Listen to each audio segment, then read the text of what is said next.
Have you ever heard something breathing inside an abandoned house? Deep in Blackpine Forest, there's a cabin no one built because it's always been there. And those who enter, they don't all come back. We should have stuck to the trails. It was supposed to be a simple weekend camping trip. Just me, Hannah, Jay, and Lex. 4 college friends, 3 days off the grid, deep in Blackpine Forest. The ranger warned us not to go too far off path, said there were stories. But Jay, the fearless one, laughed. Ghost stories don't scare me. Bears do. It was on the second night that we saw it. Through a break in the pines, maybe 50 yards from camp, stood a rotting cabin. No lights, no sound. Just there. I thought this place was uninhabited, Lex muttered. It is, Hannah said. But that thing wasn't here yesterday. She was right. I would have noticed. We all would have. Something about it pulled at us. And when Jay said, let's check it out, I swear, I heard a voice inside my head whisper, yes, come home. Jay didn't wait for anyone's vote. He grabbed a flashlight and started walking toward the cabin like he was chasing a thrill. The rest of us exchanged looks and followed reluctantly. The forest changed as we moved. The air got colder. The trees seemed quieter. Even the sound of our footsteps crunching dead leaves felt too loud. Hannah kept looking behind us. I don't like this, she whispered. It feels like we're being watched. She was right. Every few seconds, I swore I heard something behind us. A second set of footsteps, always stopping when we stopped. By the time we reached the front of the cabin, Jay had his hand on the doorknob. That thing looks like it's been dead 100 years, Lex muttered. The door creaked open before Jay turned the handle. No one touched it. The inside of the cabin smelled like mold, and something older, something decayed. There was no electricity, yet the place didn't feel completely dark. A faint, bluish glow bled through cracks in the walls. Not from outside, but from within. Cobwebs covered the corners. Dust blanketed everything. Jay walked in first. This is so cool, he said. It's like something out of a horror movie. Lex stayed by the door. Exactly why we shouldn't be here. I stepped inside, phone out, recording. Then Hannah froze. Guys, the fireplace. Built into the stone mantel was something carved. It wasn't just a symbol, it was a face. Twisted, screaming. And the mouth wasn't carved, it was hollow, like a tunnel leading into the wall. Suddenly, a gust of wind blew the door shut behind us. The sound echoed like a sigh. And we weren't alone. We turned to the door. Locked. Or stuck. Jay yanked the handle, but it wouldn't budge. This is nuts, Lex muttered. Let's break a window and get out. But Hannah didn't move. Her head tilted slightly, like she was listening to something the rest of us couldn't hear. Then she whispered, someone's crying. We froze. No, Jay said. There's no one. I hear it? Hannah interrupted louder this time. A girl, she's calling me. We all stood in silence, listening. Nothing. But then, a faint sobbing. From behind the wall, Jay looked at me. We should check it out. Nope, Lex said. This is how horror stories start. Too late. Hannah was already walking toward the fireplace, and from the carved mouth of that screaming face, the sobbing grew louder, closer, wet, childlike, and full of hate. Without a word, Hannah knelt by the fireplace and pressed her ear to the hollow mouth. Her voice changed when she spoke. Softer. Blank. She's cold. She wants me to find her. Jay reached for her. Hannah, don't. She slipped both hands into the opening. We heard a sound like wet roots tearing. Then she was gone. The wall swallowed her. No scream, no struggle, just silence. Jay dove after her, but the hole had sealed itself, like the wood reknit over it. We stood in stunned horror. What the hell just happened? Lex gasped. I walked forward, shaking. I touched the stone and it was warm. Not from fire, from something alive inside. Jay screamed and kicked the fireplace, but it didn't move. Hannah was gone, but not lost, because then we heard her whisper from inside the walls, "Come find me." We didn't sleep. Jay sat frozen, staring at the fireplace. Lex paced in tight circles, muttering to himself. I just kept watching the walls, because they were moving. No, not moving. Scratching. Soft at first, then louder. Scrape. Drag. Tap. "Do you hear that?" I whispered. Jay nodded. "She's still in there. I think she's trying to dig her way back out." That's when we saw it. A long splintered crack had formed along the cabin's back wall, about the size of a door. From it seeped a slow black stain, like ink in water. Then came the knock. 3 steady thumps, like someone knocking from inside. Lex backed away. "Nope, I'm out." He ran for a window, tried to break the glass with a chair, but the window didn't shatter. It melted around the impact. This place wasn't built to be escaped. The crack widened. Something pale and thin pushed out from the wall, 5 fingers dragging long nails across the wood, feeling the air like it was blind. Jay grabbed a metal poker from the fireplace.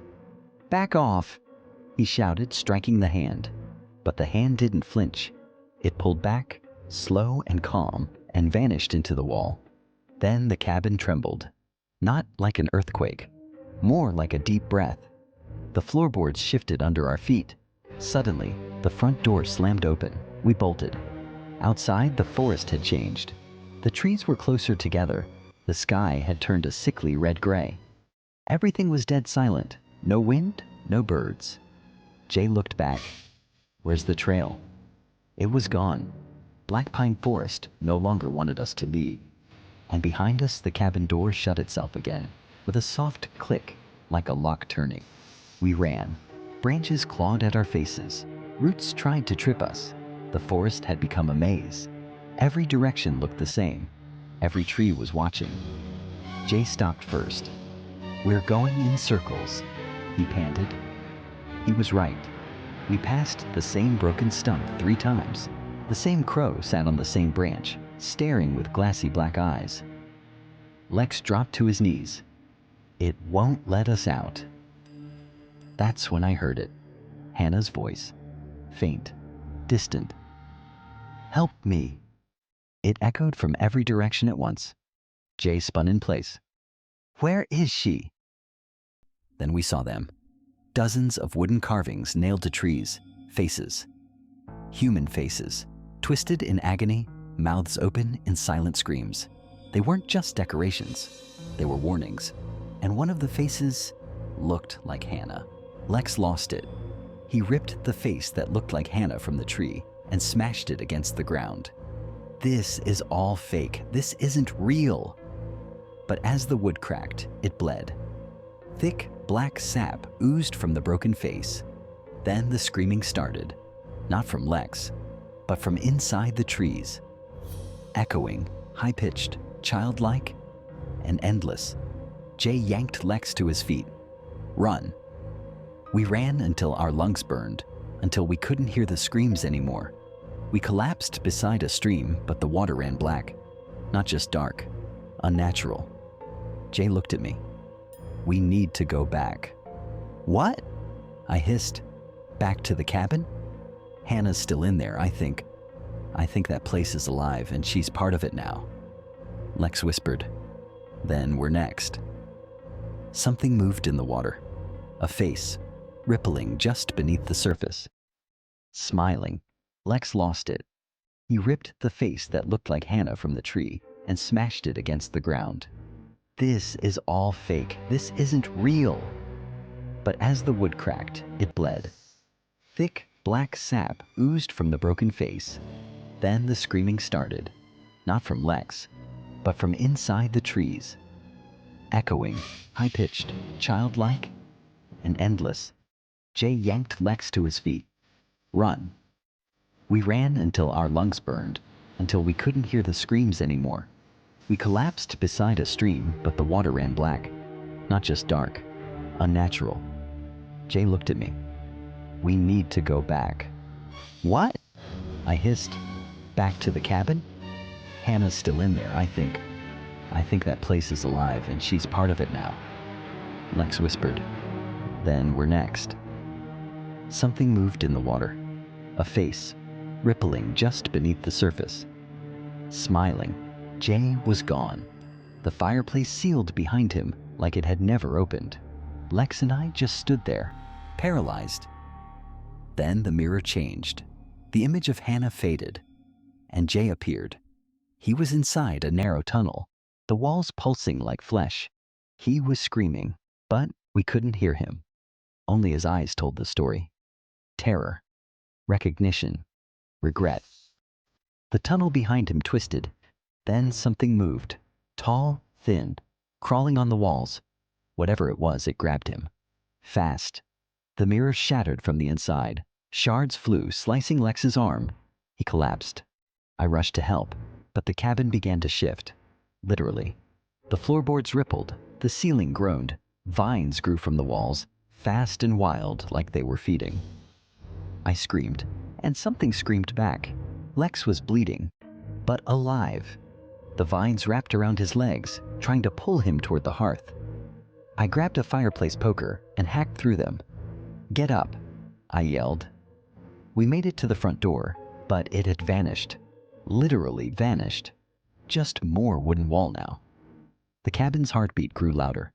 A deep thump, thump, thump. I turned toward the sound, and there it was. The floor had split open. Beneath the boards, not dirt, not stone.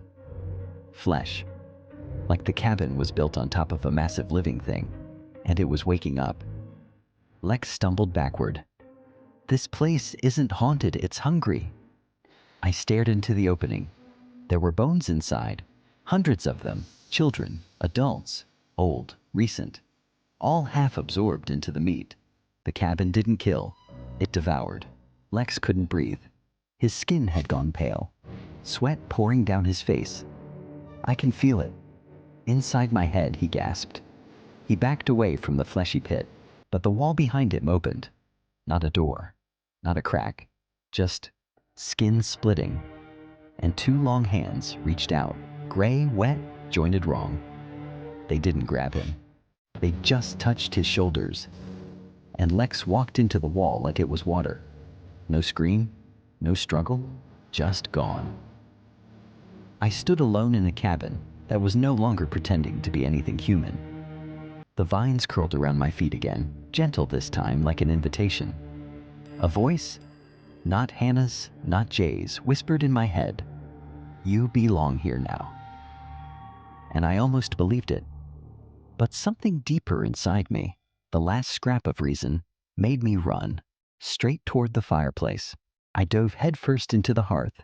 It wasn't stone inside, it was flesh. Warm, slick, pulsing.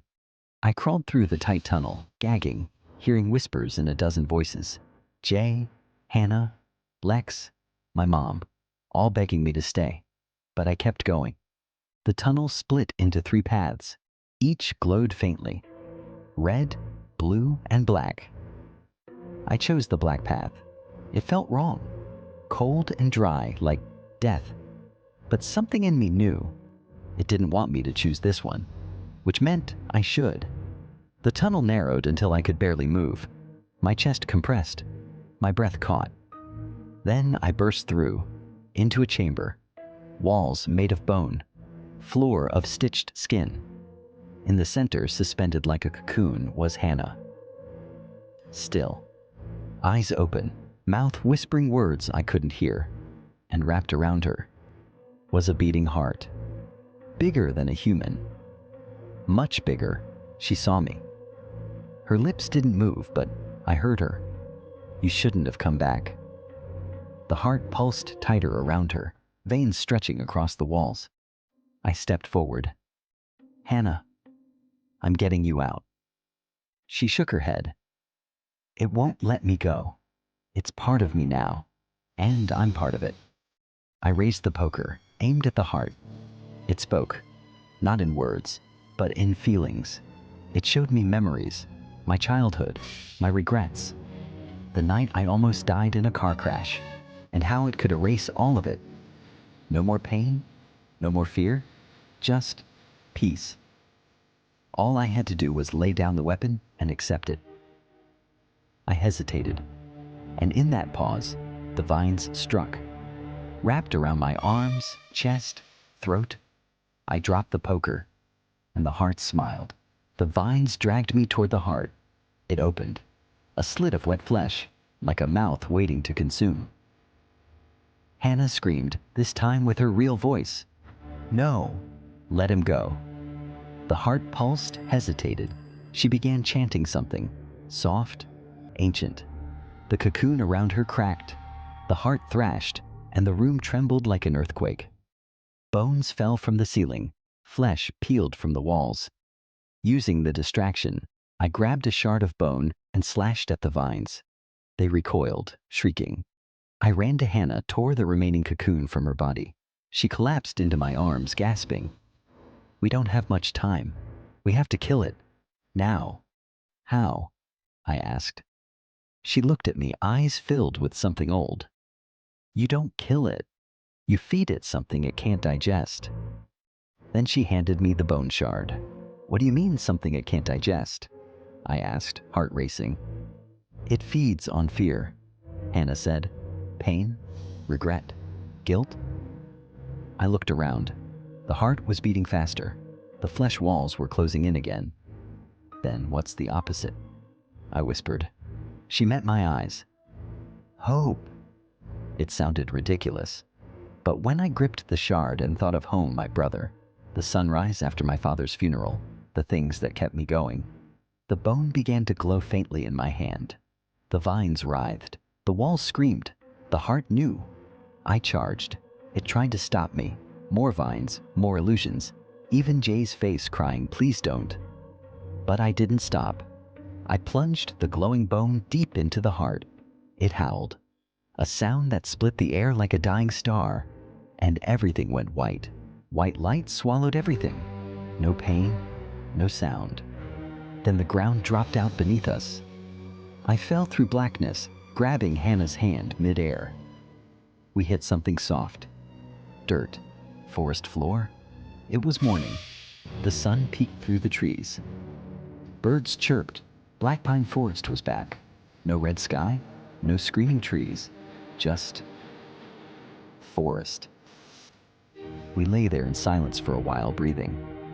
Hannah spoke first. I think it's over. But we both knew better. We walked until we found the ranger station. They said we'd been missing for 5 days. When they asked what happened, I lied. Said we got lost, hallucinated. No one would believe the truth anyway. But sometimes, late at night, I still hear the heartbeat. And sometimes, when I close my eyes, I see a cabin, still standing, still waiting. Weeks passed. We avoided each other after the rescue. No calls, no visits. But then last night, I got a package. No return address. Inside was a mirror, small, cracked. Taped to it was a note in Hannah's handwriting. Don't look too long. Of course I looked. At first, it was just my reflection. Then the background changed. Behind me, in the mirror's world, stood the cabin. Its door opened slowly. And inside, someone stood in the shadows. Not Hannah. Me. A version of me. Eyes black, smiling. He raised a hand and knocked on the glass. Once. Twice. 3 times. Now the knocking won't stop. Even when I hide the mirror. Even when I try to sleep. I think the cabin left something in me. Or maybe I never really left it. I buried the mirror in the woods. Poured salt. Burned sage. Didn't matter. The knocking follows me everywhere now. 3 taps, always just behind me. Doctors say it's PTSD. Priests say it's spiritual residue. But I know the truth. The cabin is still there. Not in the woods. Not in this world. In me. In everyone who ever walked too close. Heard the whispers. Stepped over the threshold. It waits. It learns. And one day, when the wind's right, and you're alone in the trees, it'll find you. The air will go still, the birds will go silent, and you'll see it between the pines. Old wood, no lights, door slightly open. You'll think it looks abandoned, but it isn't. It never was. It's always been watching.